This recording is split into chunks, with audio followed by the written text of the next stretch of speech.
60 Minutes Rewind. As Hurricane Fiona left a swath of destruction across the Caribbean and North Atlantic this past week, it was a reminder of the devastating power of coastal storms.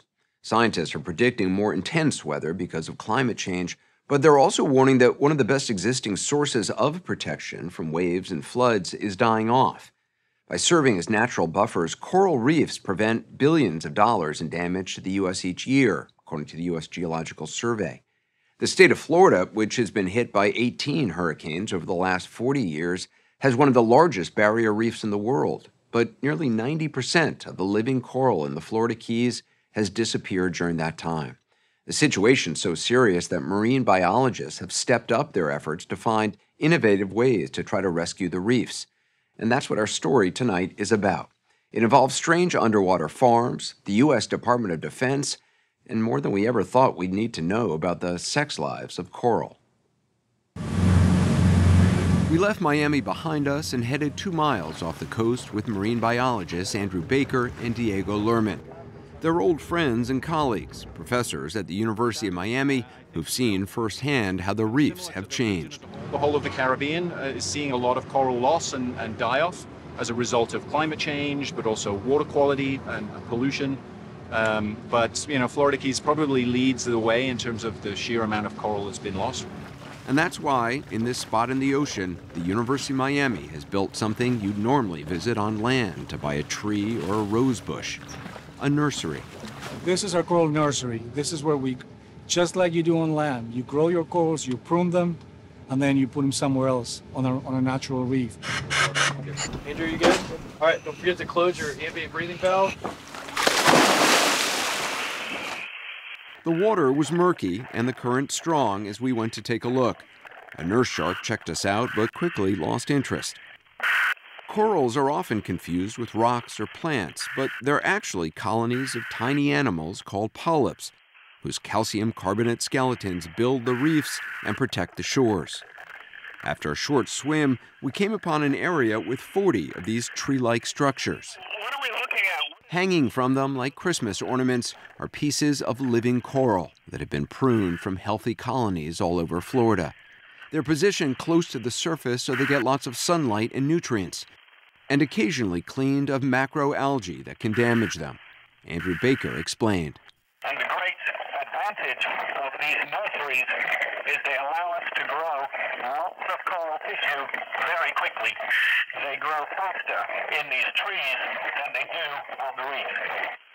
Many of the corals growing here are important and threatened Florida species, like staghorn and elkhorn. Every diver knows you're not supposed to touch coral, so it was odd to be handed a clipper and told to start cutting off pieces. We brought the staghorn coral I cut to an area nearby called Rainbow Reef that Professor Lerman and his team began replanting 2.5 years ago. He showed me how to use a special kind of cement to attach the newly cut pieces to the reef. With the current, it's a lot harder than it sounds. But even more difficult is making sure these corals don't get killed off by the same forces that destroyed their predecessors: water pollution, disease, and a phenomenon called bleaching, in which coral can lose their color and die because of rising ocean temperatures caused by climate change. We need to make sure that the corals that we put out are not just going to be the next set of victims for the next bleaching episode or the next stressor that comes along. In a sense, it sounds like you're trying to accelerate the process of natural selection, try to find the corals which are hardier, which can survive in higher temperatures. That's exactly right. Did we ever look at To do that, Professor Baker and scientists from the Shedd Aquarium in Chicago are using a technique that allows them to determine the future survivability of coral in a few hours on a boat anchored above the nursery. When we arrived, researchers were putting samples of elkhorn coral just brought to the surface into these converted party coolers containing increasingly warm water to see which varieties would do best in higher temperatures. Ross Cunning is a research biologist with the Shedd Aquarium. So just like all of us are different genetic individuals, and all of us humans vary in traits like height, all of these different genetic strains of elkhorn coral will vary naturally in heat tolerance. So just because it's all elkhorn coral doesn't mean it's all the same genetically? Right, and that's exactly what we want to get at, is the fine-scale individual variation among different elkhorn corals then we can use those corals to optimize restoration programs by planting more of them on the reef. So these samples... Scientists are also trying to breed the most heat and disease-resistant coral together. It's called selective breeding. Liv Williamson is a biologist at the University of Miami. Her lab is filled with vats of frozen coral sperm. So this is coral sperm? This is coral sperm that has been kept at these really, really low temperatures now for a year or more. Her work is similar to that of domestic animal breeders. She and her team mix the sperm with carefully chosen coral eggs to create offspring that'll be more likely to survive outbreaks of disease and rising ocean temperatures. I never thought I would ask this question, but how do coral have sex? So the idea is that all of the different colonies on a reef, they're all using cues from the environment to make sure that they release their eggs and sperm all at once so that they're able to mix with the spawn of other colonies. The sex life of coral is nothing to write home about. Most spawn only once or twice a year after a full moon, so scientists have to be ready to capture the sperm and eggs at the exact right moment. We use very fine mesh nets with a jar at the top, and they slowly float their way up into the jar, and all we have to do is cap off the jar and take it with us. It literally looks like being in a snow globe underwater. It's amazing. It's totally incredible to be able to see it. This is where Williamson raises what she calls the coral babies she's bred.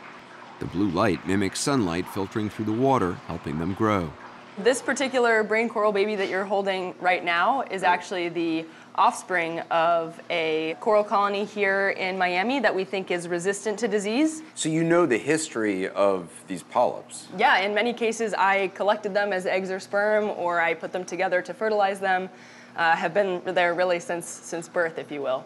Do you feel like warm and cuddly toward coral? I really do. Do you? Because I mean, it's not something that... They don't seem too warm and cuddly. I show coral baby pictures to people, and they usually don't want to see them, but... Today, they're growing slowly on small ceramic plates, but they may someday be growing in underwater nurseries and repopulating reefs. And you said this one's how old? Almost a year old. Corals in general grow really slowly, but that's part of the problem with their conservation is that while we're losing these big, old colonies on the reef, some of those are thousands or hundreds of years old. They've taken so long to grow. Replacing them isn't easy. The story will continue after this.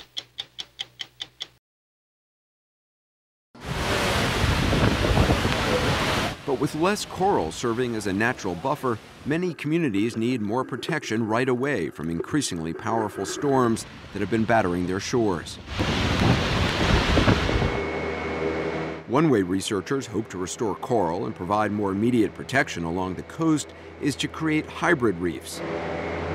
This is a small-scale prototype. The honeycomb structures on the bottom would be made of concrete and are designed to absorb wave energy immediately. The corals on top would provide more and more protection as they grow. When the waves break, they throw up a lot of spray. Inside the simulator at the University of Miami's Rosenstiel School of Marine, Atmospheric, and Earth Science, Professor Brian House and his team can create the equivalent of a Category 5 hurricane with winds up to 155 miles per hour. So now we'll turn on the paddle and you'll see it really change a lot. Like they start hitting the, like right now, boom, wow. Right? Oh my God. And you see the waves are breaking preferentially over that structure. The simulator can test how well different structures and types of coral absorb wave energy and prevent damage on land. So this is Category 5. Wow. The University of Miami is developing this hybrid reef for DARPA, which is the Pentagon's research agency. The Defense Department is looking for ways to protect its many military bases near the coast, like Tyndall Air Force Base in Florida, which got destroyed by Hurricane Michael in 2018, causing nearly $5 billion in damage. DARPA plans to give the University of Miami up to $20 million to build a hybrid reef off the coast of Florida within the next 5 years. What role does coral play in that as opposed to just a man-made honeycomb structure? Depending on the types of waves and things, you can have anywhere as high as 60% of additional dissipation of wave energy by having corals on top of the structure. They add friction to the surface. I mean, this isn't just a man-made structure that is static. Because of the coral, it would actually expand, it would continue to grow. That's one of the real exciting things about this. It's essentially self-healing. And if it gets impacted by a storm, it can grow back. Professors Baker and Lerman will provide the coral on DARPA's hybrid reef with specific goals in mind. They have very ambitious goals for you. They do, and I think that reflects the scale of the problem, to be honest. We know that, for example, coral reefs are going to be facing increasing warming temperatures. So here's a project that's asking us to try to achieve what corals are going to face in 20 to 30 years within just a 5-year time frame, and then actually go well beyond that.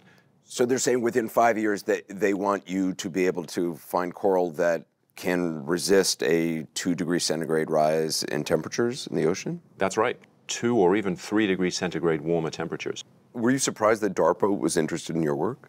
We were surprised in the sense that it was the Department of Defense that was the first agency to come forward and say, hey, you guys, as a community, why don't you think big? DARPA also recently awarded contracts to Rutgers University to create a hybrid reef that'll use oysters rather than coral, and to the University of Hawaii, which is developing a different configuration of coral and other materials. And DARPA is not the only government agency taking action. The National Oceanic and Atmospheric Administration is using nursery-grown coral to restore 7 iconic reefs in the Florida Keys National Marine Sanctuary. Push the other coral in. There are many potential obstacles to restoring coral reefs, as Diego Lerman and his team learned after Hurricane Irma hit Florida in 2017. It was a major setback. We lost 90% of all of the corals that we had been growing for a decade. Wow. It was a huge loss, but we also rebuilt very quickly. There's not much anyone can do about a major hurricane, but perhaps the biggest criticism of restoring reefs or creating hybrid ones is that it's not possible to do this on the scale that's needed. Thank you. You got it, man. There are some people who think this is like spitting into the ocean, that this is not going to be enough to counteract climate change. We get that all the time. But if we don't address this challenge in terms of maintaining coral resilience in the meantime while we deal with some of these larger societal problems, we won't have any coral reefs left by the time we get this other problem under control. Without a meaningful reduction of carbon gases to address climate change, will you be able to rescue the reefs? Absolutely not. The mantra is we are buying time. The Intergovernmental Panel on Climate Change predicts that with a 2 degrees Celsius increase in warming, 99% of the world's coral reefs could be irreversibly lost in the next 30 years. I mean, that's a pretty dire assessment. That's right.